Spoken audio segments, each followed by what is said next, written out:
Daily 10 बजे रात में हम टू द पॉइंट डिस्कस करते हैं मेंस के कुछ टॉपिक्स को। करंट से रिलेटेड होते हैं और परंपरागत टॉपिक्स हैं, इन दोनों को मिक्स करके हम डिस्कस कर रहे हैं जो अति संभावित हैं आपकी परीक्षा के लिए। तो जो लोग भी यूपीएससी या यूपी पीसीएस मुख्य परीक्षा देने जा रहे हैं वो ये प्लेलिस्ट फॉलो कर सकते हैं। आज हम 2-3 मुद्दों पर चर्चा करेंगे जो हाल ही में चर्चा में रहे।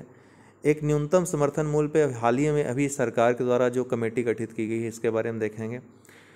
इसके बाद जो है आपका थर्ड पेपर, जो जीएस थर्ड पेपर है, उसका एक महत्वपूर्ण टॉपिक है, कृषि के अंतर्गत आएगा इस, और करंट अफेयर्स के अंतर्गत भी आएगा।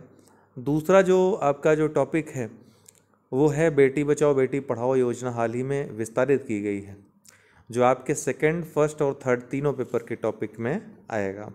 और जो तीसरा टॉपिक है वो हाल ही में एक सम्मेलन हुआ था, वो आईआर से संबंधित टॉपिक है। चलिए तीनों पे चर्चा करते हैं। तो न्यूनतम समर्थन मूल्य की बात करें तो आपको पता ही होगा, जनरल सी बात है, जो किसान हैं उनको उनकी उपज वो खेती करते हैं तो कुछ न कुछ ऐसा उनके पास कुछ सांत्वना होनी चाहिए कि भाई आप खेती करो, आपसे कोई नहीं खरीदेगा तो हम खरीदेंगे। तो सरकार यही गारंटी देती है, कोई नहीं खरीदेगा तो हम खरीदेंगे, और अगर कोई खरीद भी रहा है तो हम ऐसा दाम रखेंगे जिसमें आपने जो लागत लगाई है वो तो निकल ही जाए, खास उसके बाद आपका फ़ायदा भी हो। यही सब गुणा गणित करके न्यूनतम समर्थन मूल्य तय किया जाता है और आर्थिक मामलों की जो मंत्रिमंडलीय कमेटी है उसको घोषित करती है, उसको संस्तुति देती है।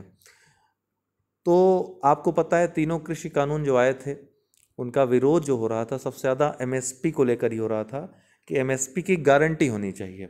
इस पर एक गारंटी सरकार दे दे, कानून ला दे ऐसा कि जिसमें एमएसपी की गारंटी हो। जो एमएसपी का उल्लंघन करे उसे, अब जब कानूनन हो जाएगा तो अपराध हो जाएगा एक प्रकार से उसका उल्लंघन करना, उसको सजा भी मिलेगी। फिलहाल सरकार इसके लिए राजी नहीं थी, बात नहीं बन पाई और अंततः कृषि कानून वापस लेने पड़े सरकार को। सरकार ने जब कृषि कानून वापस लिए थे उस समय बात कही थी एमएसपी पे एक कमेटी गठित करने के लिए जल्द। हालांकि अभी काफ़ी समय हो गया, लेकिन किसानों के केवल एक ही एमएसपी ही एक मुद्दा नहीं है, और भी बहुत सारे मुद्दे हैं, उर्वरक संबंधी मुद्दे हैं, बहुत सारे मार्केट संबंधी मुद्दे हैं, बहुत सारे मुद्दे हैं। तो उन सभी मुद्दों को एकत्र करके प्राथमिक जो मुद्दे थे जिनको पहले सॉल्व होना चाहिए, एकत्र करके एक कमेटी बनाई गई है जो इन सब चीज़ों पर विचार करेगी। आइए देखते हैं क्या है। तो सरकार ने न्यूनतम समर्थन मूल्य संबंधी मुद्दों को देखने के लिए पूर्व केंद्रीय कृषि सचिव संजय अग्रवाल की अध्यक्षता में एक समिति का गठन किया है। संजय अग्रवाल का नाम आप लोग रट लीजिएगा क्योंकि आपके प्रीलिम्स का जो परीक्षा देंगे आप उसके लिए महत्वपूर्ण रहेगा। सरकार द्वारा 3 कृषि कानूनों को निरस्त करने के निर्णय की घोषणा की गई थी और कहा गया था कि सरकार शून्य बजट आधारित खेती, जीरो बजट बेस्ड फार्मिंग को बढ़ावा देने, देश की बदलती ज़रूरतों को ध्यान में रखते हुए फसल प्रतिरूप बदलने और न्यूनतम समर्थन मूल्य को अधिक प्रभावी और पारदर्शी बनाने के लिए एक समिति का गठन करेगी। सदस्यों की बात करें तो समिति में केंद्र और राज्य सरकारों के प्रतिनिधि, किसान, कृषि वैज्ञानिक और कृषि अर्थशास्त्री शामिल होंगे। अध्यक्ष कौन होगा? संजय अग्रवाल, ये केंद्रीय कृषि सचिव रहे हैं पहले। समिति के उद्देश्य क्या रहेंगे? तो पहली तो कृषि विपणन प्रणाली को सुधार करना, किसानों को एक अच्छा बाजार मिले जहाँ पे उनको उच्च कीमत मिले अपने उपज की। अभी क्या होता है, जो सरकारी बाज़ार हैं जिनको एपीएमसी कहते हैं, एपीएमसी एक्ट के तहत जो संचालित होते हैं, वहाँ पर क्या होता है, बिचौलियों की बहुत महत्वपूर्ण भूमिका हो जाती है। वहाँ पर एमएसपी का दाम नहीं मिल पाता है क्योंकि सभी अपने अनाज मंडी में ले आते हैं, मंडी में बोली लगती है, वो बोली अक्सर देखा जाता है कि एमएसपी से कम रेट पर ही किसान बेचने पे मजबूर हो जाते हैं क्योंकि उनकी कोई सुनने वाला वहाँ नहीं होता है, और वहाँ चलती किसकी है? बिचौलियों की चलती है। तो अंततः किसान थक हार करके जो कीमत मिलती है उसी बेचारा जो है लेकर चला आता है, चलो कुछ तो मिल जाए। तो वो स्थिति न हो, कृषि विपणन प्रणाली को किस तरह से सुधार किया जाए। तो समिति घरेलू उत्पादन और निर्यात का लाभ उठाकर किसानों को उनकी उपज के लाभकारी मूल्य के माध्यम से उच्च मूल्य सुनिश्चित करने के लिए देश की बदलती आवश्यकताओं के अनुसार कृषि विपणन के लिए कार्य करेगी। प्राकृतिक खेती, एक महत्वपूर्ण मुद्दा है। तो समिति भारतीय प्राकृतिक कृषि प्रणाली के तहत मूल श्रृंखला विकास, प्रोटोकॉल सत्यापन और भविष्य की जरूरतों के लिए अनुसंधान और क्षेत्र विस्तार के लिए सहयोग के लिए कार्यक्रमों और योजनाओं का सुझाव प्रदान करेगी। देखिए, नेचुरल फार्मिंग जो है ये पहले हुआ करती थी, लेकिन बाद में हाई यील्ड फसलों का समय आया, यूरिया अन्य जैसे उर्वरकों की मात्रा बढ़ी, लेकिन जब उनका उपयोग बहुत ज़्यादा होने लगा तो देखा गया भूमि की उर्वरक क्षमता जो है वो भी घटने लगी। तो उत्पादकता बढ़ने के बजाय धीरे धीरे जो है कम होती गई। तो इस प्रकार प्राकृतिक खेती वर्तमान की ज़रूरत है। पर्यावरणीय दृष्टि से देखें, भूमि की उर्वरता बढ़ाने की दृष्टि से देखें, तो हर लिहाज से प्राकृतिक खेती भविष्य की वर्तमान की आवश्यकता है। फसल विविधीकरण की बात करें तो समिति उत्पादक उपभोक्ता राज्यों के कृषि पारिस्थितिक क्षेत्रों के मौजूदा फसल प्रतिरूप के मानचित्रण पर गौर करेगी। कौन कौन सी फसलें उगाई जा रही हैं और कौन कौन सी फसलें साथ साथ उगाई जा सकती हैं ताकि किसानों की आय को बढ़ाया जा सके। सूक्ष्म सिंचाई योजना की समीक्षा करना और अगर कुछ कमी है तो उसके लिए सुझाव प्रदान करना। भारत में एमएसपी की बात करें तो एमएसपी की आवश्यकता क्यों है? तो क्यों है? संकटग्रस्त बिक्री में किसानों का सहयोग करने के लिए। संकटग्रस्त बिक्री मतलब कहीं बिक्री ना हो तो सरकार उसको खरीद लेती है एमएसपी पे, जो रेट तय करती है। सार्वजनिक वितरण के लिए खाद्यान्न की खरीद करने के लिए, क्योंकि सार्वजनिक वितरण प्रणाली जो है पीडीएस सिस्टम है, उसमें जो अनाज दिया जाता है उसको सरकार खरीदती है। किसानों को बाजार मूल्य के उतार चढ़ाव से बचाने के लिए, अगर सरकार एमएसपी की गारंटी न दे, एमएसपी लागू घोषित न करे तो बाजार में अपने हिसाब से लोग खरीदेंगे किसानों से अनाज, तो किसानों के साथ वहाँ पे धोखा अन्याय हो सकता है। बाजार में खाद्यान्न की स्वस्थ आपूर्ति बनाए रखने के लिए, जिससे भूख के खिलाफ लड़ाई में मदद मिल सके। एमएसपी फसलों और सुनिश्चित बाजारों के लिए गारंटीकृत मूल्य, उच्च निवेश और आधुनिक कृषि पद्धतियों को अपनाने को प्रोत्साहित करती है। तो ये सभी एमएसपी के फायदे हैं। दूसरी जो खबर है चर्चा में, बेटी बचाओ बेटी पढ़ाओ योजना का सभी जिलों में विस्तार हाल ही में कर दिया गया है। तो बेटी बचाओ बेटी पढ़ाओ योजना का अब पूरे देश में विस्तार किया जाएगा। बेटी बचाओ बेटी पढ़ाओ योजना महिला एवं बाल विकास मंत्रालय के तहत बालिकाओं की शिक्षा और लिंगानुपात में सुधार पर केंद्रित केंद्र सरकार का एक प्रमुख कार्यक्रम है। जनवरी 2015 में इस योजना का आरंभ लिंग चयनात्मक गर्भपात और बाल लैंगिक अनुपात में कमी से निपटने के उद्देश्य से किया गया था। वर्ष 2011 में बाल लैंगिक अनुपात 918 प्रति हजार था। यह ध्यातव्य है कि जहां जो पुरुष लिंगानुपात है उसमें बढ़ोतरी दर्ज की गई थी, वहीं जो बाल लैंगिक अनुपात है, जो वयस्क लैंगिक अनुपात है उसमें जहां पर वृद्धि देखी गई थी, वहीं बाल लैंगिक अनुपात में कमी देखी गई थी। तो एक चिंता का विषय था। ठीक, इसके लिए कार्यक्रम चलाया गया था। यह कार्यक्रम 3 केंद्रीय मंत्रालयों, महिला और बाल विकास, स्वास्थ्य और परिवार कल्याण और मानव संसाधन विकास, ये 3 मंत्रालयों की एक संयुक्त पहल है। 8 मार्च 2018 को राजस्थान के झुंझुनू जिले में बेटी बचाओ बेटी पढ़ाओ कार्यक्रम को देश के सभी 640 जिलों में शुरू किया गया था। ठीक है, जो जनगणना 2011 के अनुसार जो 640 जिले थे। हाल ही में महिला एवं बाल विकास मंत्रालय द्वारा मिशन शक्ति के लिए व्यापक दिशा निर्देश जारी किए गए हैं। इन दिशा निर्देशों में जो प्रमुख बिंदु हैं क्या क्या हैं? शून्य बजट विज्ञापन का लक्ष्य, लगभग 80% फंड का उपयोग बेटी बचाओ बेटी पढ़ाओ में विज्ञापन के लिए किया गया है।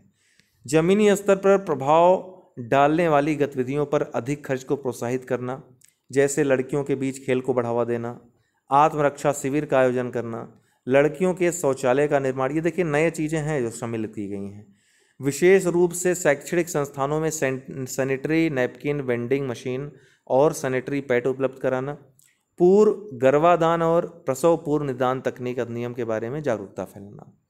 नए लक्ष्य क्या रखे गए हैं? तो जन्म के समय लिंगानुपात में हर वर्ष 2 अंक सुधार करने तथा संस्थागत प्रसव के प्रतिशत में 95% या उससे अधिक सुधार करने का लक्ष्य हासिल करना। स्कूल छोड़ने की दर पर रोक लगाने के लिए माध्यमिक शिक्षा स्तर पर नामांकन में प्रतिवर्ष 1% की वृद्धि और लड़कियों और महिलाओं के कौशल विकास का लक्ष्य हासिल करना। ध्यातव्य है कि पिछले वर्ष ही महिला एवं बाल विकास मंत्रालय ने बेटी बचाओ बेटी पढ़ाओ योजना की रिपोर्ट पेश की थी कि कितना प्रगति हुई है, जिसके काफ़ी अच्छे आंकड़े सामने आए थे, चाहे शिक्षा में हो, चाहे वो प्रसव जो संस्थागत प्रसव के स्तर पर देखा जाए तो हर स्थिति में, और लिंगानुपात में देखा जाए तो स्थिति काफ़ी सुधर रही है। उस रिपोर्ट में ये बात सामने आई थी। वन स्टॉप सेंटर को मजबूत बनाना, यह घरेलू हिंसा और तस्करी सहित हिंसा का सामना करने वाली महिलाओं की मदद करने के लिए स्थापित किया गया था।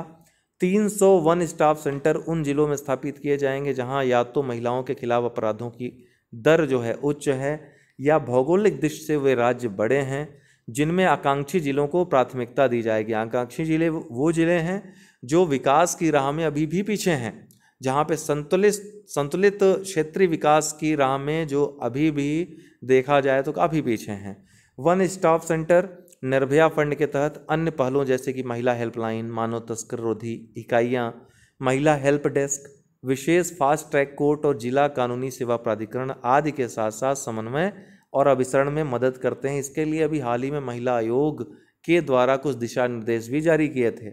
ज़रूरतमंद महिलाएं, सभी उम्र की लड़कियां और 12 वर्ष तक के लड़के इसमें सम्मिलित हैं। 12 वर्ष तक के लड़के भी, ध्यान रखिएगा। वन स्टॉप सेंटर में 5 दिनों तक अस्थायी आश्रय ले सकते हैं।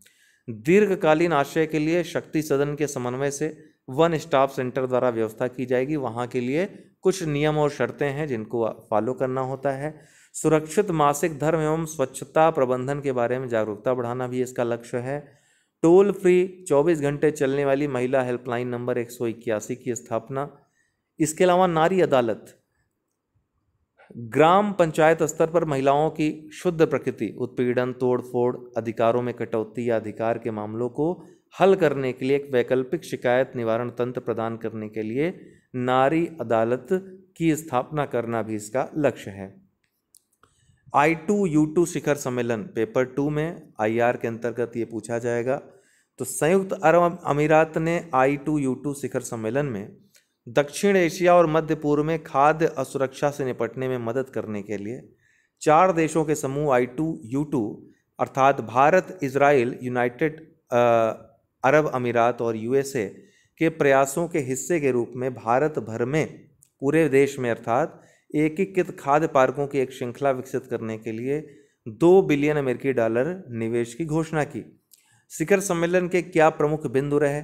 तो यूनाइटेड अरब अमीरात द्वारा भारतीय फूड पार्कों में निवेश करना इसका एक महत्वपूर्ण पॉइंट था। तो I2U2 नेताओं के अनुसार अंतर्राष्ट्रीय अक्षय ऊर्जा agency, international renewable energy agency का मूल स्थान और वर्ष 2023 में COP28 का मेजबान अर्थात जहां पर आयोजित होगा संयुक्त अरब अमीरात, पूरे भारत में एकीकृत फूड पार्कों की एक श्रृंखला विकसित करने के लिए $2 बिलियन का निवेश करेगा।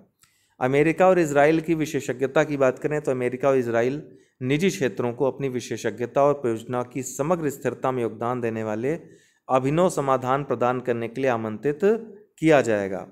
इन निवेशों से फसल की पैदावार को अधिकतम करने में मदद मिलेगी और बदले में दक्षिण एशिया और मध्य पूर्व में खाद्य असुरक्षा से निपटने में भी मदद मिलेगी।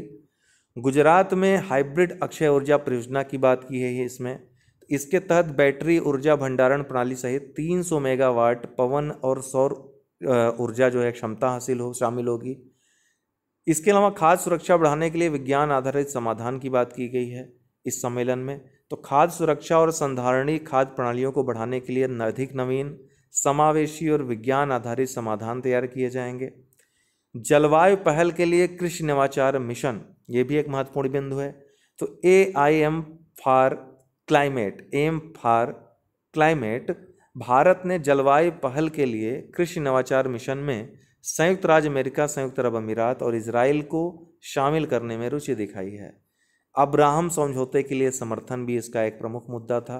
तो I2U2 नेताओं ने अब्राहम समझौते के लिए समर्थन और इजराइल के साथ अन्य शांति और सामान्यीकरण व्यवस्था की पुष्टि की। अब्राहम समझौता एक प्रकार से आपको पता है इजराइल और अरब कंट्रीज़ में काफ़ी तनाव था, एक समय था, लेकिन अमेरिका की मध्यस्थता से पिछले दिनों अब्राहम समझौता हुआ।